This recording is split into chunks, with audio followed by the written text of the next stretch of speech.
이 시간 우리에게 주시는 하나님의 말씀은 구약 성경 스바냐 3장 14절에서 17절 말씀입니다. 제가 가진 성경으로 구약 1308쪽입니다.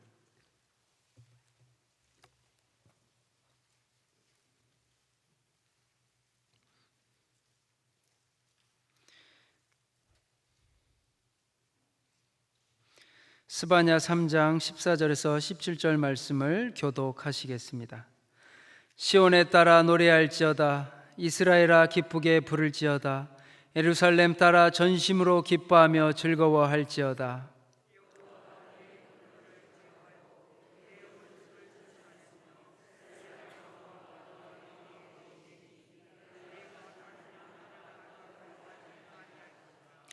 그날에 사람이 예루살렘에 이르기를 두려워하지 말라. 시온아 내 손을 늘어뜨리지 말라.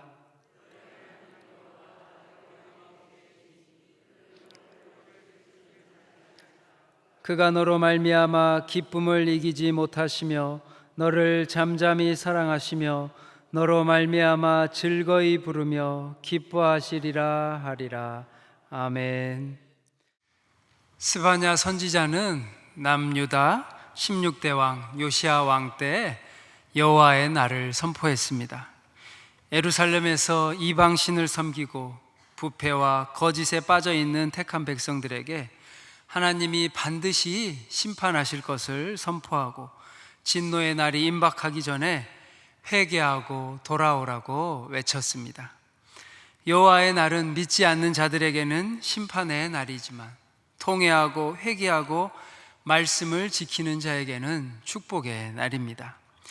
본서는 죄에 빠진 유다 백성들에게 여호와의 날이 가까웠음을 깨우쳐서 하나님께 돌아오게 하고 특히 믿음을 지킨 남은 자들에게 그들이 얻게 될 미래의 영광에 대한 약속을 전하고 있습니다.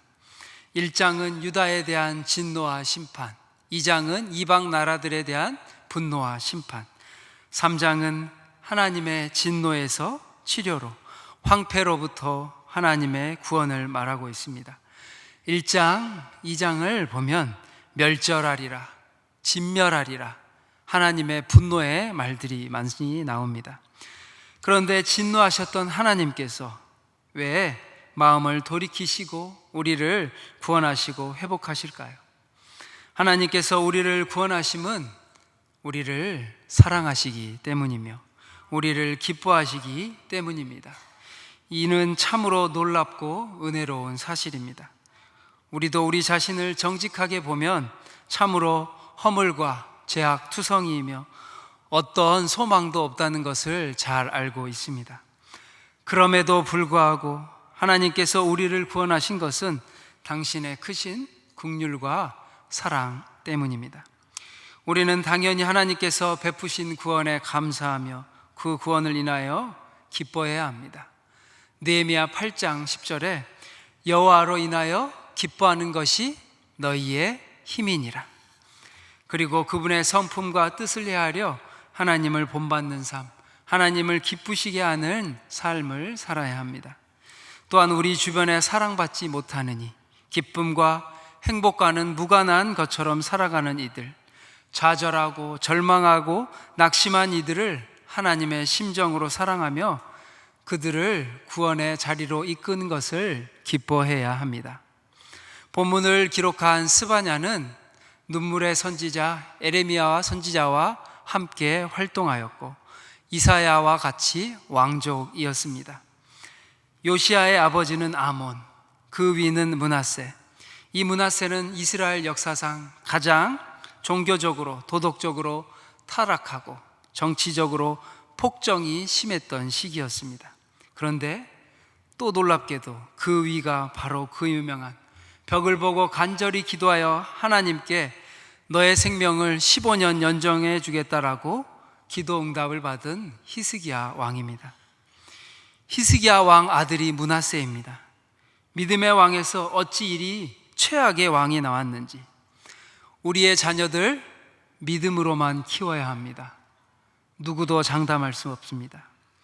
이때 겨우 8살이던 어린아이가 왕위를 계승한 것입니다.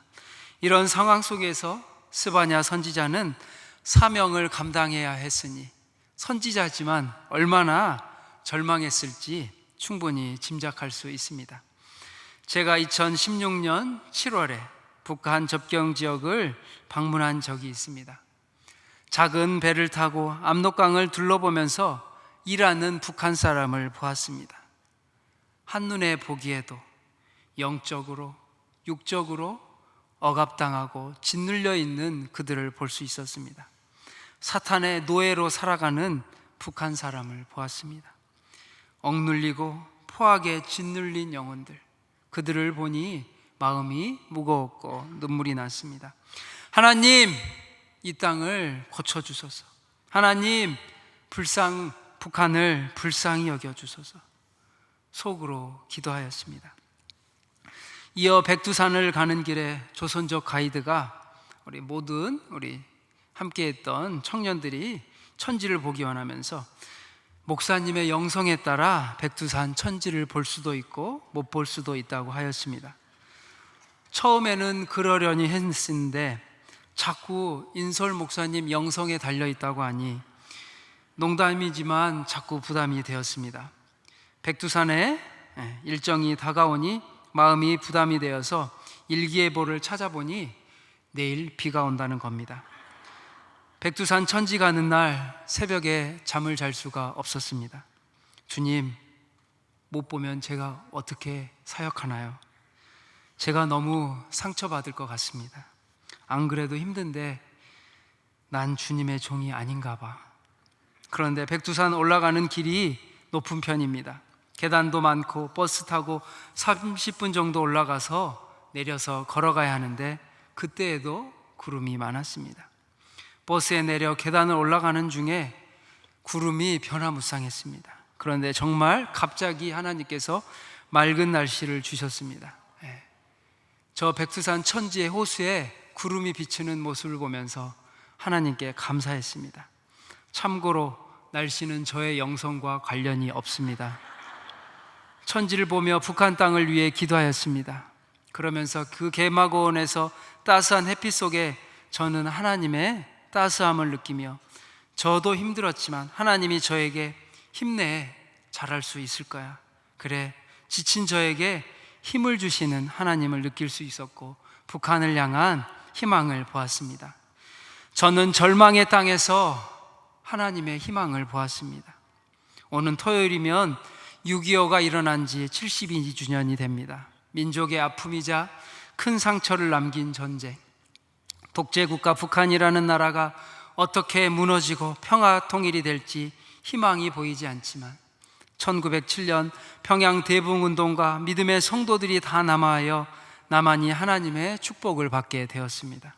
믿음의 땅이었던 북한이 지금은 공산주의 우상숭배 국가가 된 이유를 우리는 알 수 없지만 하나님께서는 저 북한도 사랑하시리라 믿습니다. 그리고 복음으로 회복시키시기를 기도합니다. 625시간 나라사랑 기도운동에 많은 참여 바랍니다.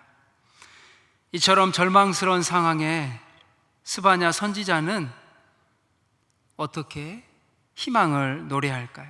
14절 보면 시온에 따라 노래할지어다, 이스라엘아 기쁘게 부를지어다, 예루살렘 따라 전심으로 기뻐하며 즐거워할지어다 라고 말씀합니다. 여기서 시온의 딸, 이스라엘, 예루살렘 딸은 동격으로서 모두 선민 이스라엘을 가리킵니다. 그러나 이들은 육적 이스라엘에 국한되지 않으며 지금 구원의 여정 중에 있지만 이미 구원의 반열에 올라 구원이 확정된 영적 이스라엘, 믿음으로 살아온 남은 자들을 의미합니다. 결국 본절은 우리 성도들을 향하여 기뻐할 것을 요구합니다. 그러므로 선지자는 성도들을 향하여 기뻐하고 즐거워할 것을 거듭 권면하는데 특별히 선지자는 노래할지어다, 기쁘게 부를지어다, 전심으로 기뻐하며 즐거워할지어다 라며 삼중적, 점층적 표현으로 성도들의 기쁨과 즐거움이 지속적이며 더욱 커져야 함을 강조하고 있습니다. 그러면 선지자가 이처럼 성도들에게 전심으로 즐거워하며 기뻐하라고 요구하는 것은 무엇일까요? 15절 말씀에 그 이유가 나와 있습니다. 같이 읽겠습니다. 여호와가 내 형벌을 제거하였고 내 원수를 쫓아냈으며 이스라엘 왕 여호와가 내 가운데 계시니 내가 다시는 화를 당할까 두려워하지 아니할 것이라. 이 말씀에서 밝히고 있듯 성도들이 기뻐하고 즐거워할 궁극적인 이유는 다시 화를 당하지 않을 것이기 때문입니다. 여기서 화란 성도들이 당하는 일반적인 시련이나 환난을 의미하지 않고 결정적인 재앙, 그 남유다는 남유다의 멸망 및 개인적인 죽음을 의미합니다.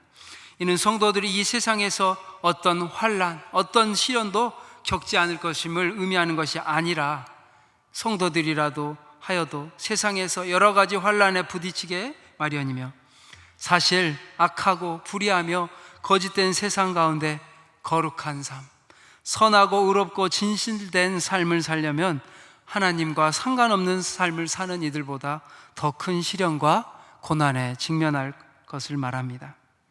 그런데 이 시련, 환난을 믿음의 거장들도 이 어둠의 터널을 지나갔습니다.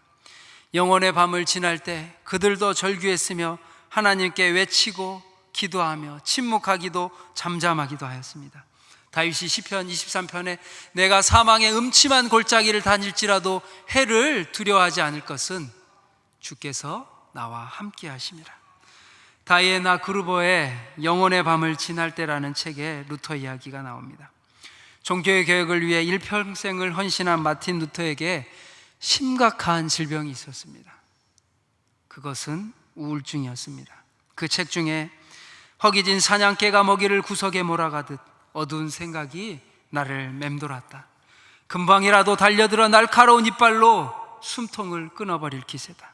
그럴수록 나는 미친 듯이 글을 썼다. 또 작은 방 안에 그의 목소리가 메아리쳤다. 이 마귀야, 내가 하는 일은 복음서에 기반을 둔 거야. 하나님이 주신 복음서, 그분께 가서 짓거려 보시지 이 사탄아. 하나님은 내게 그리스도의 말에 귀 기울이라고 명령하셨어. 루터는 나는 점점 영적으로 나태하고 무기력하게 식어가고 있어. 정말 끔찍해. 오늘까지 엿새 동안 뒷일을 못 봤어. 루터가 가진 질병들은 심한 변비와 신장과 방광의 결석까지, 그 결석의 고통으로 인해 굉장히 고통스러워했습니다. 이명과 현기증, 두통의 절도까지, 여기에 관절염의 심장질환까지 살아가기 힘들 정도로 많은 질병을 가지고 있었습니다. 루터는 자신이 경험한 이 내적 고통과 우울한 불안을 시련이라고 불렀습니다. 그는 평생 신앙의 위기와 시험에서 오는 두려움, 공포, 절망을 이 단어로 묘사했습니다. 그에게 시련의 순간은 믿음의 전쟁이었습니다. 하나님이 자신을 버리시지 않으셨다는 진리, 그리스도로 인해 더는 저주 아래 있지 않다는 진리를 고수하는 투쟁이었으며 하나님의 말씀을 붙잡는 투쟁이었습니다. 루터가 말하는 시련, 우울증은 모두 하나님의 선하심을 의심하게 만들었고 그분의 은혜를 놓치면 어쩌나 걱정하게 만들었습니다. 이때 루터의 스승이자 친구였던 요한 폰 슈타우비치는 우울증에 빠져 죄책감과 수치심에 고통받는 루터에게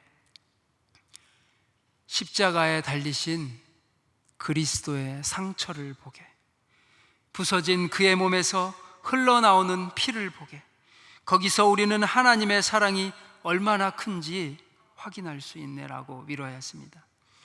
가장 심한 우울증까지도 우리를 하나님의 사랑에서 끊을 수 없다는 진리를 되새길 수 있는 것은 바로 그리스도의 상처입니다.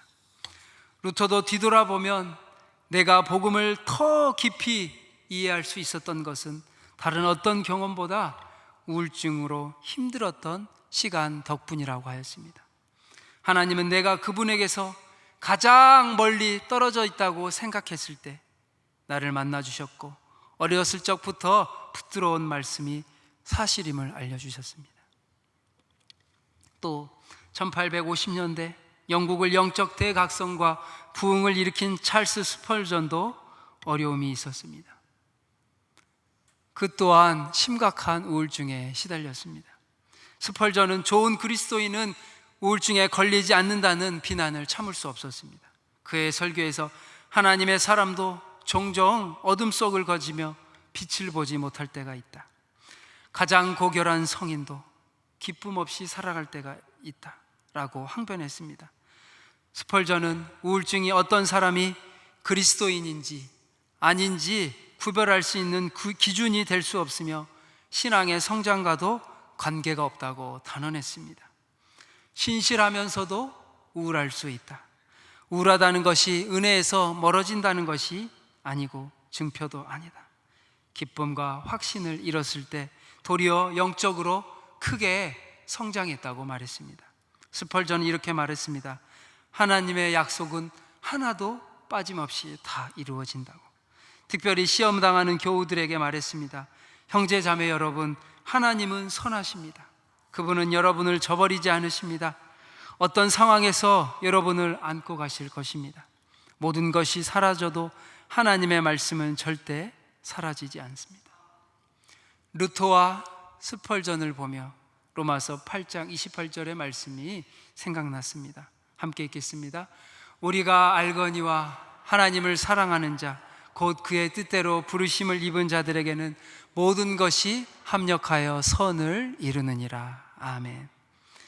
그러나 장차 우리도 모든 시련과 고난을 물리치고 우리 가운데 계신 하나님의 완전한 보호로 말미암아 결코 화를 당하지 않을 자리에 이를 것입니다. 아울러 악한 세상이 주는 시련과 핍박, 고난을 다 이기고 결국 승리자로 우뚝 설 것입니다. 이런 확신이 있기에 스바냐 선지자는 시온에 따라 곧 하나님의 백성들에게 노래하며 기쁘게 부르며 전심으로 기뻐하며 즐거워하라고 권하는 것입니다. 구원받은 성도는 하나님으로 말미암아 최악의 상황에서도 기뻐할 수 있습니다. 승리를 주실 하나님, 평강과 기쁨을 주실 분 그리스도께서도 계시기에 루터도 스펄전도 우리도 기뻐하고 기뻐할 수 있습니다. 16절 말씀, 그날에 두려워하지 말라. 시온아 내 손을 늘어뜨리지 말라. 손을 늘어뜨린다는 것은 절망이나 낙심 상태를 묘사합니다. 그날이 언제입니까? 여호와의 날, 심판의 날입니다. 반대로 믿음의 사람에게는 구원의 날, 축복의 날입니다. 유다 백성들이 왜 두려워하고 낙심했을까요?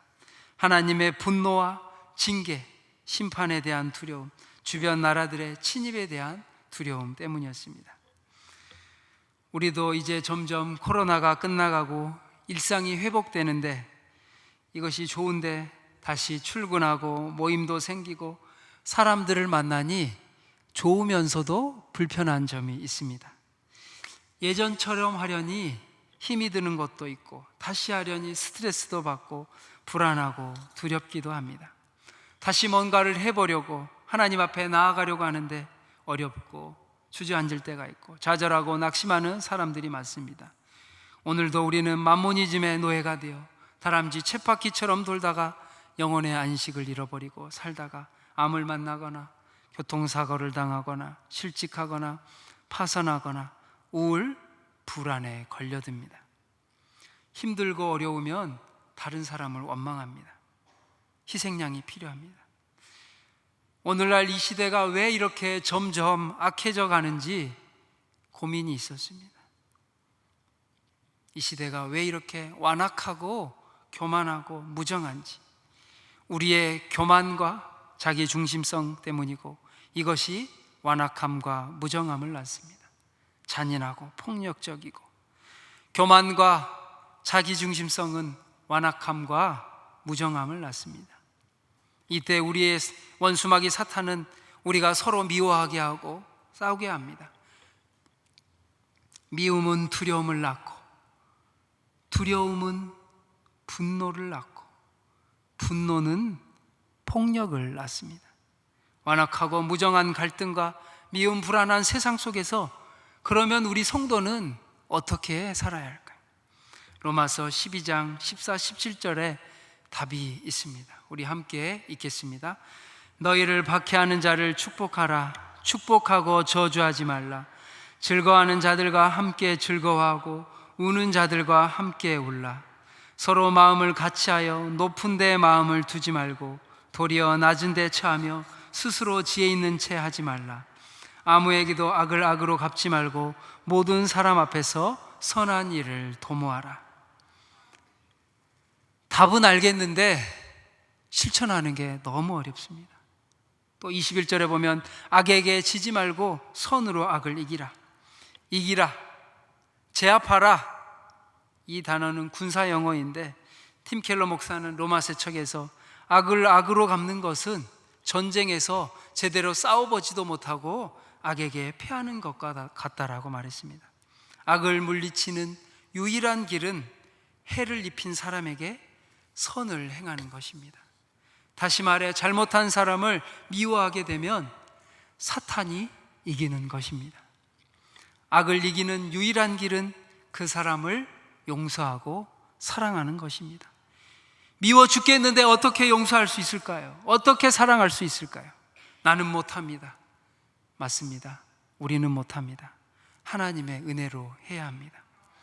감옥에 갇힌 사도 바울과 빌립보 교회가 어려움 속에서 말합니다. 그들이 만난 대적하는 자, 고난, 싸움 등의 표현이 나옵니다. 바울도 빌립보 교회도 대적자를, 미워하는 사람을 만났다는 겁니다. 또 이단자들, 교회의 분쟁을 초래하는 자들, 세속적인 삶을 추구하는 자들이 존재했음을 나타내는 표현, 개들, 행악자들, 그리스도의 십자가의 원수로 표현이 나옵니다. 행악자, 그리스도의 십자가의 원수라는 겁니다. 미울 죽을 만큼 미웠던 사람들이 바울에게도 빌립보 교인들에게 있었습니다. 그런데 그들을 어떻게 사랑하고 그들을 용서하고 하나님 안에서 기뻐할 수 있을까요? 우리가 할 수 있는 유일한 이유는 바로 이기고 기뻐할 수 있는 그의 덕은 바로 예수 그리스도에게 있습니다. 빌립보서에는 주 안에서, 그리스도 안에서, 그리스도로 말미암아라는 표현이 11번 나옵니다. 미움 안에, 분노 안에, 질투 안에가 아니라 그리스도 안에 머물도록 기도하고 주님의 상처를 바라보십시오. 특히 악을 행한 사람과 너무 동일시하게 되면 악을 없애기 위해 악을 행한 사람을 없애야 된다고 생각합니다. 이것은 사탄의 속임수입니다. 미워하는 사람 배후에 조종하는 사탄 마귀를 볼 수 있어야 하는데, 미움이라는 독을 내 속에 가득 안고 있으면 내가 죽습니다. 미움에는 독이 있습니다. 미움이 내 안에 가득한데 내가 살 수 있을까요? 내가 먼저 죽습니다. 죄를 미워하되 사람을 미워하지 말라는 겁니다. 그런데 우리는 사탄에게 속아 사람을 미워하고 죄를 미워하지 않습니다. 내 속에서, 내 삶에서 일어나는 죄를 미워하지 않습니다. 당신을 힘들게 하는 사람을 영적인 눈으로 바라보십시오. 미움이 일어났을 때 사람을 미워하면 지는 겁니다. 우리 살면서 가정에서 남편, 아내를 미워하지 말고 서로 싸우게 만드는 사탄 마귀를 볼 수 있어야 합니다. 남편, 아내, 동료, 친구는 나쁜 사람이 아닙니다. 그 뒤에 있는 우리 인간의 죄성을 위해 기도해야 합니다. 우리의 믿음의 성도, 하나님의 자녀의 목표는 용서하고 사랑하고 악을 행한 사람에게 친절을 베푸는 것입니다. 그래야만이 이 세상에 여러분들을 통해 그리스도의 사랑과 희망과 소망이 세상에 흘러갑니다. 그러면서 이스라엘 왕 여호와가 내 가운데 계시니 결코 두려워할 것도, 그리고 낙심할 것, 좌절할 일도 없습니다. 삶 속에서 두려움이 찾아올 때가 있습니다. 사람이 두려울 때가 있고, 상황이 두려울 때가 있고, 돈이 두려울 때가 있습니다. 그런데 우리가 진짜 두려워할 것은 한 분뿐입니다. 하나님만 두려워하시기를 바랍니다. 우리의 수많은 두려움에서 제거하기 위해서는 보다 높은 차원의 두려움을 가져야 하는데, 우리 인생의 불확실함 가운데 여러 가지 문제들과 이 어려움에 대한 두려움이 아니라 지존하신 하나님에 대한 두려움입니다. 하나님을 진정으로 경외하고 두려워할 때, 하나님만 경외할 때 우리는 우리를 둘러싸고 있는 모든 어려움과 두려움을 극복할 수 있게 됩니다. 우리 17절 말씀 함께 읽겠습니다. 너의 하나님 여호와가 너의 가운데 계시니 그는 구원을 베푸실 전능자이시라.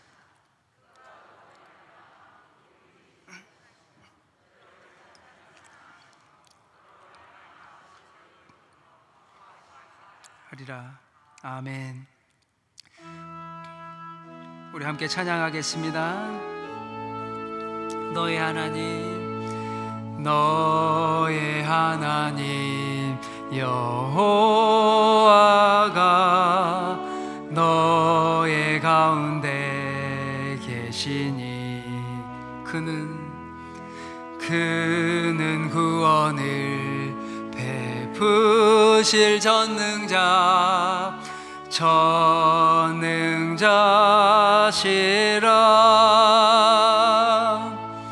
그가 너로 인하여 기쁨을 이기지 못하시며, 우리 함께 하겠습니다. 너를 잠잠히 살아 하시며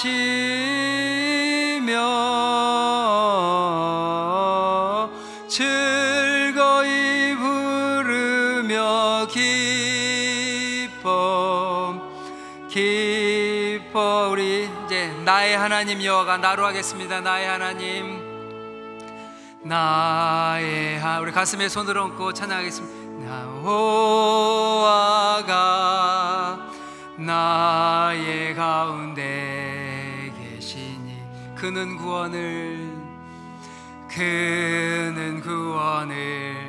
베푸실 전능자시라.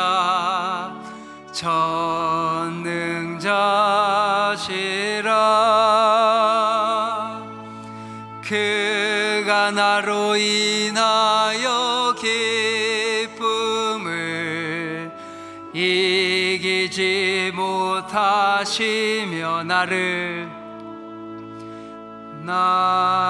잠잠히 살아 하시며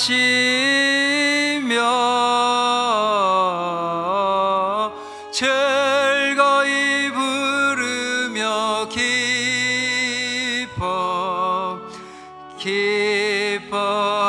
즐거이 부르며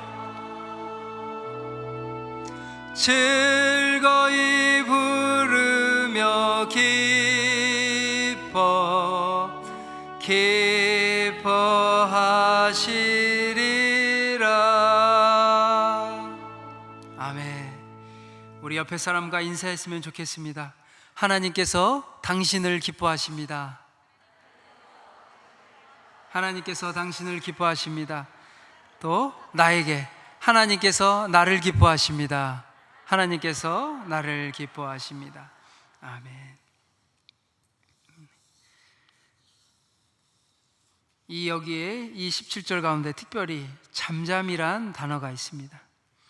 이 단어는 히브리어로 케레브란 표현이 사용되는데, 이는 중심에, 이 단어는 중심, 심장, 깊숙이, 가운데라는 표현이 있습니다. 우리 영어에는 보면 quiet, 조용하고 잠잠하다는데, 또 반면에 심장이라는 뜻이 있습니다. 네, 심장. 우리 대한민국의 심장이 어디죠? 대한민국의 심장은 천안입니다.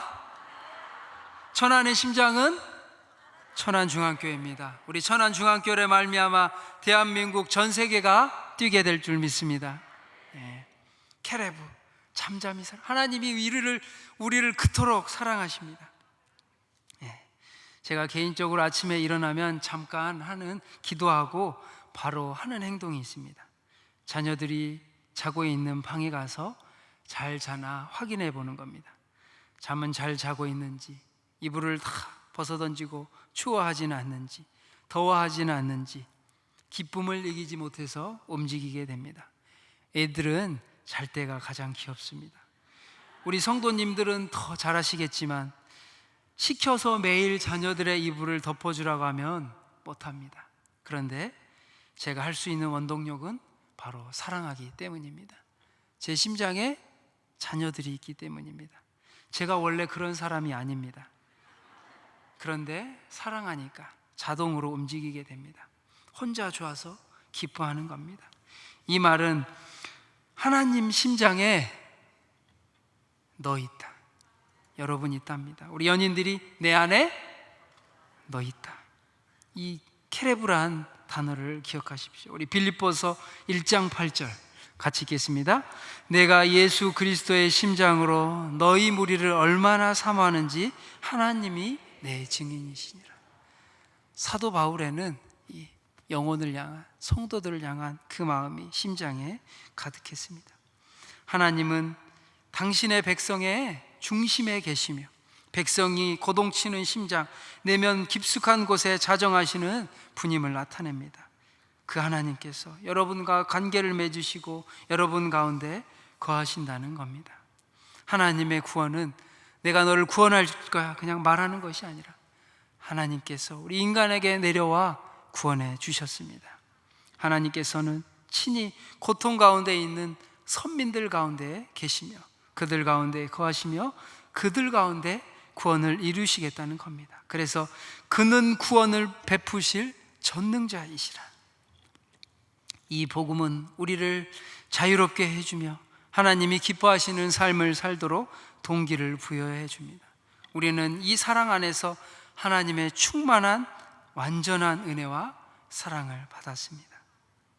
기독교의 역사 속에 등장한 수많은 믿음의 선배들을 공부해 보면 한결같이 확인할 수 있는 공통점이 있습니다. 바로 하나님께서 그들에게 순탄한 길을 약속하지 않았지만 그들을 끝까지 도우시고 지킨다는 말씀입니다. 스바냐 선지자는 이 사실을 깨닫고 절망적인 상황 속에서도 다시 일어선 것입니다. 오늘 우리에게 나를 사랑하시되 잠잠히 사랑하시며 절대로 악한 원수들에게 나를 내어주시지 않는 사랑의 하나님으로 인하여 다시 힘을 내어 일어서는 하나님의 자녀들 되시기를 바랍니다.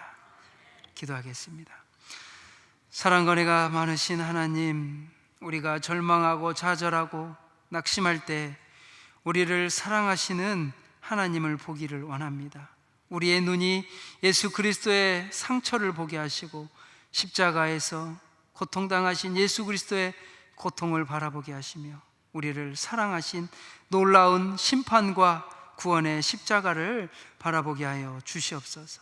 코로나 이후 다시 일어서려니 힘든 일들, 상황, 문제가 있습니다.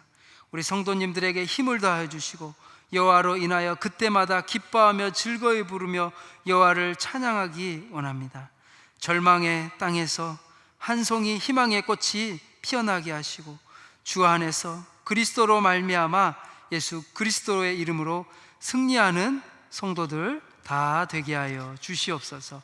감사드리며 예수 그리스도의 이름으로 기도합니다. 아멘.